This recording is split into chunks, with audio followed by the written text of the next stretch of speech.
રીતે બોલું, કારણ કે તમે શું બોલો છો ને એના કરતા કેવી રીતે બોલો છો ને એ ખૂબ જ મહત્વનું છે. કારણ કે તમે પણ આ પ્રકારના સ્પીકર બની શકો છો, તમારી અંદર પણ ક્ષમતા રહેલી છે, પણ એને માટે તમારી પાસે 3 પ્રશ્નોના આન્સરો હોવા જરૂરી છે. આપ તો એને ત્યારે મને તમારા બધાને જો એને સ્કૂલના દિવસો યાદ આવી ગયા, તમારા જેવો જ ઉપર બહુ તોફાની માણસ હતો. આવો આપણે સૌ એક આગાજ કરી લઈએ, પડવું ઉઠવું અને શિખર ઉપર પહોંચવું, એક ઘર ઘરનો રિવાજ કરી લઈએ.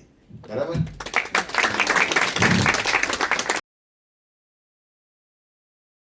બનવા માટે, કારણ કે તમે પણ આ પ્રકારના સ્પીકર બની શકો છો, તમારી અંદર પણ ક્ષમતા રહેલી છે, પણ એને માટે તમારી પાસે 3 પ્રશ્નોના આન્સરો હોવા જરૂરી છે. આ કયા 3 પ્રશ્નો?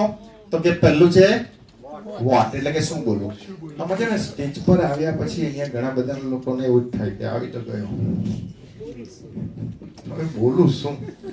આનું એક શબ્દ જ નથી મળતા, કઈ ખબર નથી પડતી ક્યાંથી શરૂ કરું. થાય ને આવું?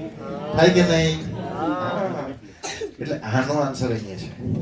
આજે તમને આનો આન્સર મળશે કે શું બોલું. આ બધા આવીને બેઠા છે, બધા મારી બાજુ જોયા કરે છે, આ ટાઈમ પાસ આમ તેમ કરીને ક્યાંથી કરીશ? કંઈક તો બોલવું પડશે ને.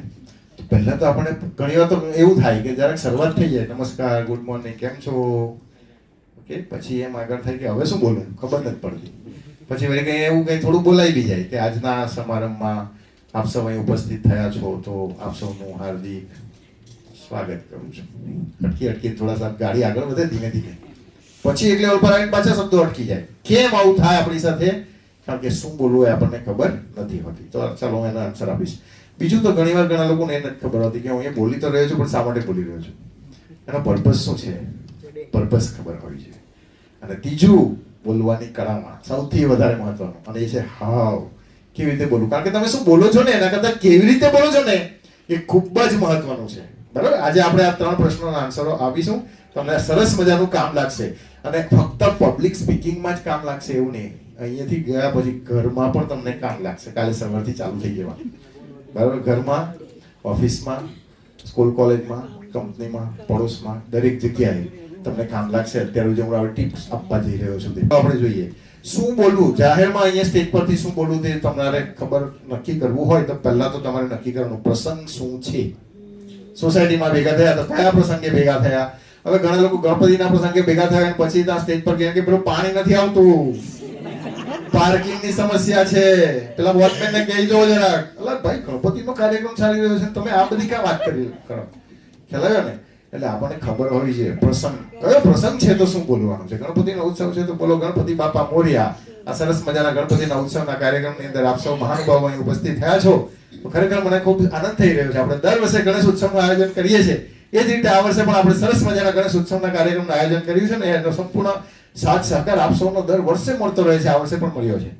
આ રાકેશભાઈ આપણને આ વર્ષે ગણપતિની મૂર્તિ દાનમાં આપી છે. આપણે દિનેશભાઈ આપણને કંઈક આખા દિવસનું 7 દિવસનું જમવાનું સ્પોન્સર કરી દીધું છે.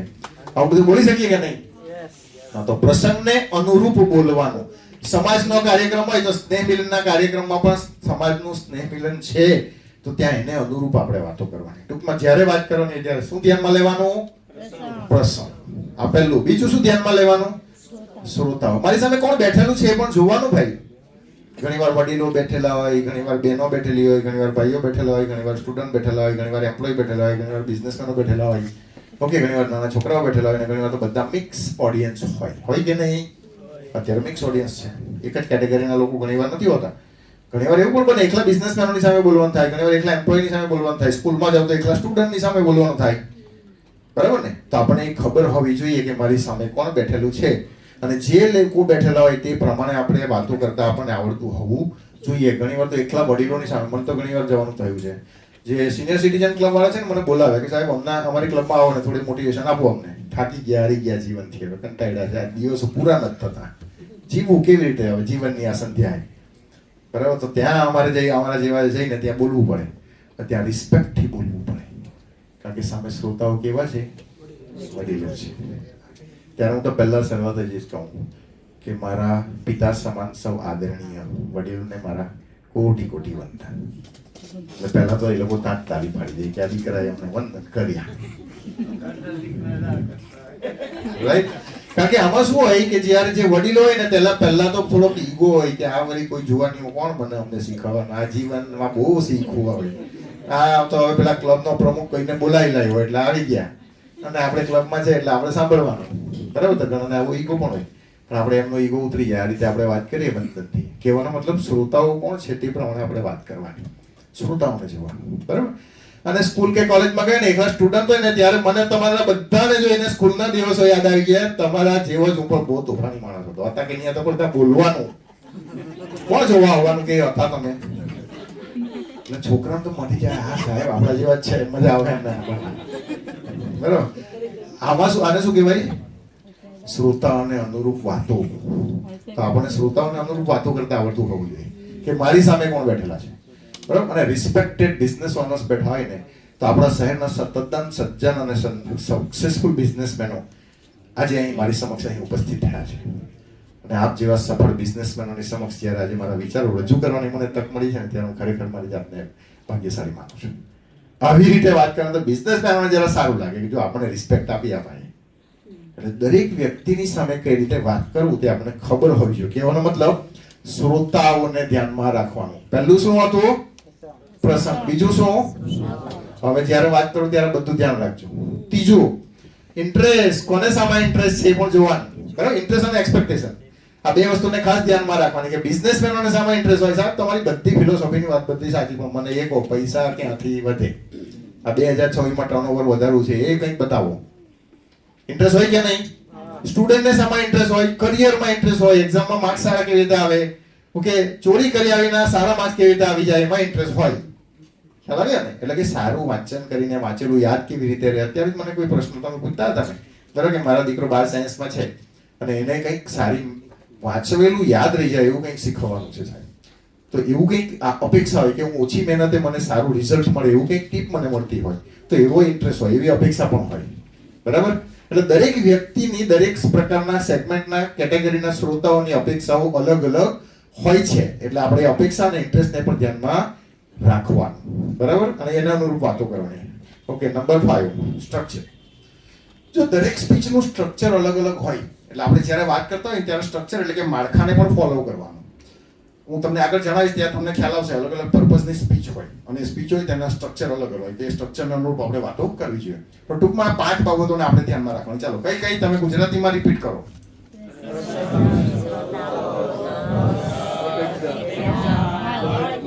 હવે આ તો શું બોલવાનું તેમાં શું ધ્યાન રાખવાનું તે છે. હવે શું બોલવાનું તે તો હું હવે તમને બતાવીશ કે આપણે બોલવાનું શું હવે, બરાબર ને? આ તો શું ધ્યાનમાં રાખવાનું તેની વાત થઈ. હવે પહેલું શું ધ્યાનમાં રાખવાનું તે જો. પહેલું શું બોલવાનું?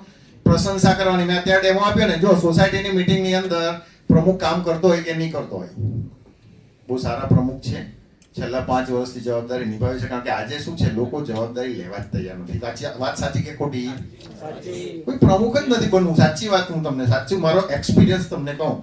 હું જે સોસાયટીમાં રહેતો હતો, અત્યારે તો હું બીજી સોસાયટીમાં રહું છું, પણ હું જ્યારે સોસાયટીમાં રહેતો હતો ત્યારે કોઈ સોસાયટીમાં પ્રમુખ બનવા જ તૈયાર નથી. મને મારી બાંધીને પ્રમુખ ના, કલ્પેશભાઈ તમે એક્ટિવ છો, તમને સારી ખબર છે, જરાક તમે ઇન્ટરેસ્ટ બી લેતા છો આપણી સમાજ આપણા સોસાયટીમાં, તો જરા પ્રમુખ બની જાવ સાહેબ. 5 વર્ષ મારે સોસાયટીના પ્રમુખ બનવું પડેલું, પણ પછી બન્યા પછી તો આપણે એને એન્જોય કર્યું, મજા આવી કામ કરવાની. પણ બનવાની તક મને મળી એ બને, કારણ કે કોઈ બનવા તૈયાર જ નહીં હતું. એટલે જ્યારે કોઈ વ્યક્તિ બનવા તૈયાર હોય અથવા તો કોઈ જવાબદારી નિભાવી રહ્યું હોય, પછી એ સોસાયટીના પ્રમુખ હોય, સમાજના પ્રમુખ હોય, ક્લબના પ્રમુખ હોય, કોઈ એસોસિએશનના પ્રમુખ હોય, કોઈ ટ્રસ્ટના પ્રમુખ હોય, ગમે તે હોય, જે વ્યક્તિ જે લેવલ પર હોદ્દો નિભાવી રહ્યા હોય ને એમની નિંદા નહીં કરો, પણ એમની સ્ટાર્ટિંગમાં શું કરો? પ્રશંસા કરો. એમને ખુશ થશે, તેઓ આનંદ થશે, એમને બહુ સારું લાગશે. સમાજનો કાર્યક્રમ હોય અને સમાજના કાર્યક્રમમાં તમને કંઈ પણ 2 મિનિટ બી બોલવાની તક મળે તો આપણા સમાજના સ્નેહ મિલન કાર્યક્રમની અંદર અહીં 1000 માણસો ભેગા થયા છે. એ બતાવે છે કે આપણે સંગઠિત થયા છે અને આપણો સમાજ ખૂબ સરસ રીતે વિકસિત થઈ રહ્યો છે. એનું સંપૂર્ણ શ્રેય આપણા સમાજના હોદ્દેદારો, પ્રમુખશ્રી, મંત્રીશ્રી, ઉપપ્રમુખશ્રી વગેરે હોદ્દેદારોને જાય છે. ખરેખર આપ સૌ અભિનંદનને પાત્ર છો કે આટલું સરસ મજાનું કામ તમે કરી રહ્યા છો અને આપ સૌની મહેનત થકી જ આજે 1000 માણસ અહીં ઉપસ્થિત થયેલું છે. આવી વાત એમને કરવાની, એમને માટે બોલવાનું, બરાબર? અને ખરેખર આપણો સમાજ વિકસિત થઈ રહ્યો છે, સંગઠિત થઈ રહ્યો છે, આપણે એક સારી દિશામાં જઈ રહ્યા છીએ એવું મને લાગી રહ્યું છે. પરંતુ મારે એક વાત કહેવી છે, એમ કરીને પછી તમારે થોડો મુદ્દો રજૂ કરવાનો જે હોય તમારો. પણ પહેલા શું કરવાનું? પ્રશંસા. અરે ભાઈ, ઘરમાં વાઈફના પણ પહેલા પ્રશંસા કરવાની, પછી પેલું શાકમાં આમ છે ને તે છે ને બધી વાત પછી કરો. પહેલા તો પ્રશંસા જ કરવાની. સાચી વાત કે નહીં? હા, પહેલા પ્રશંસા કરો. ત્યાં સારા એમને ઉપર ઉઠાવશો ને પછી કંઈક ખામી કાઢશો ને તો સારું લાગશે, તો ડાયજેસ્ટ થશે. નહીં તો પછી તમે તો કાયમ જ ખામી કાઢો એવું કહેશે. ખ્યાલ આવ્યો ને? એટલે આપણે એવું નહીં કરવાનું, પહેલા પ્રશંસા કરવાનું. બીજું આપણે શું કરવું પડે? ઘણી વાર વિનંતી કરવી પડે, તો વિનંતી પણ કરો. સાહેબ, મારી આપ સૌને નમ્ર વિનંતી છે કે આપણા સોસાયટીની અંદર જે કંઈ આ સમસ્યા ચાલી રહી છે એનું વેળાસર નિરાકરણ આવે. કારણ કે ઘણા સમયથી આપણા સોસાયટીમાં પાર્કિંગનો પ્રોબ્લેમ ચાલી રહ્યો છે, અથવા ઘણા સમયથી આપણા સમાજમાં ચાલી રહ્યો, અથવા ઘણા સમયથી આપણી કંપનીમાં. જો ભાઈ જે પ્રસંગ હોય ને, સોસાયટી હોય, કંપની હોય, સમાજ હોય, જે કંઈ હોય ત્યાં આપણે તેને અનુરૂપ થોડી વિનંતી કરવાની. બરાબર? તો આ રીતે આપણે વિનંતી પણ કરવાની જરૂર પડે. પછી આશા રાખવાની આવે કે હું આશા રાખું છું કે કરીને પછી બોલવાનું, જે આશા હોય તે તમારી. હું આશા રાખું, છેલ્લે એવું પણ કહી શકીએ હું આશા રાખું છું કે આપ સૌ મારી વાતને ધ્યાનમાં લેશો. બરાબર? અને આપણે જો તમે આ વાતને ધ્યાનમાં લેશો ને તો મને કહેશો તો હું તમારી સાથે રહીશ અને આપણે સાથે મળીને આ દિશામાં આગળ વધી કાર્યવાહી કરીશું, વગેરે વગેરે બોલવાનું. પછી અમુક સમય આપણે અભિપ્રાય આપવાની જરૂર પડે, તો અભિપ્રાય આપો. મારું એવું માનવું છે કે આપણે આ સોસાયટીમાં આમ કરી શકીએ. મારું એવું માનવું છે કે આપણે સમાજમાં આમ કરી શકીએ. મને એવું લાગે છે કે આપણે કંપનીમાં આમ કરી શકીએ. મને એવું લાગે છે કે આપણે આ ક્લબમાં આમ કરી શકીએ. મને એવું લાગે છે કે આમ કરી શકાય. સ્કૂલમાં, કોલેજમાં, કંપનીમાં, સોસાયટીમાં, ગમે ત્યાં જ્યાં બોલવાનું હોય ત્યાં મને એવું લાગે છે કે એમ કરીને પોતાનો અભિપ્રાય આપો. બરાબર? અનુભવ. જો જ્યારે આપણે અભિપ્રાય આપીએ છીએ ને, મને એવું લાગે છે કે કરીને, ત્યારે ઓડિયન્સને એવું થાય છે, સામે બેઠેલા શ્રોતાઓને એવું થાય છે કે આ પોતાના વિચારો ફક્ત મંતવ્યો રજૂ કરી રહ્યા છે, આપણી પર થોપી નથી રહ્યા. બરાબર? મને એવું લાગે છે કે આપણી સોસાયટીમાં પાર્કિંગનો પ્રશ્ન છે, તો એના માટે આપણે આ ગાર્ડન જે છે અત્યારે ડિમોલિશ કરી દઈએ, એની જગ્યાને આપણે યુઝ કરીને ત્યાં પાર્કિંગની વ્યવસ્થા કરવી જોઈએ એવું મને લાગી રહ્યું છે. એની જગ્યાએ હું એમ કહેતો આ ગાર્ડન નકામો જ છે ને, આ ગાર્ડનનો ઉપયોગ કરો ને, આ ગાર્ડનનો ઉપયોગ કરો ને. આ પાર્કિંગ માટે ઝઘડો કર્યા કરો છો એના કરતા આ ગાર્ડન કેટલા વખતથી એમ જ બેઠેલો, કાંઈ એમાં ઘાસ ઉગી નીકળે છે, કોઈ જતું નથી. હવે આ લેંગ્વેજ ને પેલી લેંગ્વેજમાં કેટલો ફરક પડ્યો? ચાલો છે ને? કહેવાનો મતલબ શું છે કે આપણે યોગ્ય રીતે અભિપ્રાય આપવાનો, અને અભિપ્રાય આપતા આપણને આવડતું હોવું જોઈએ. બરાબર? અનુભવ પણ જણાવવાનો. આપણે જ્યાં જરૂર પડે ત્યાં અનુભવ જણાવો, જ્યાં જરૂર પડે ત્યાં કોઈ વિષય ઉપર આપણે માહિતી આપો, જ્યાં જરૂર પડે ત્યાં સ્ટોરી શેર કરો. બરાબર? કોઈ મોટિવેશનલ સ્પીચ વગેરે આપતા હોય ને ત્યાં આપણને ખાસ સ્ટોરી શેર કરવાની જરૂર પડે. બરાબર? એટલે સ્ટોરી પણ આપણે શેર કરી શકીએ, સારા સારા વાક્યો આપણે રજૂ કરી શકીએ. બરાબર? રાહ દેખને સે રસ્તા નહીં બનતા, ચલના શરૂ કરો, રસ્તે અપને આપ બન જાયેંગે. આવું કંઈક સારું સારું વાક્ય, સારી સારી શેરો શાયરી આપણે શેર કરી શકીએ. બરાબર?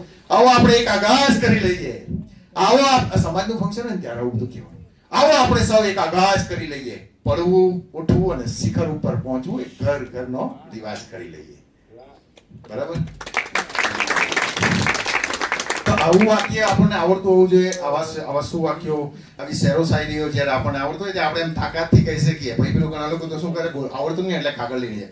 પડવું, ઉઠવું અને શિખર પર પહોંચવું ઘર ઘરનો રિવાજ. હવે આવી રીતે બોલીએ તો લોકો શું કરે? કાણા ગણશે. બરાબર ને? એના કરતા આપણે મોડે હોય તો આપણે તાકાતથી બોલી શકીએ. બરાબર ને? આવો આપણે એક આગાજ કરી લઈએ તો કેટલી એનર્જી વધે. એનર્જી સાથે બોલવાનું આવું. ખ્યાલ આવ્યો? તો આ રીતના આપણે સુવાક્યો આપણે રજૂ કરી શકીએ.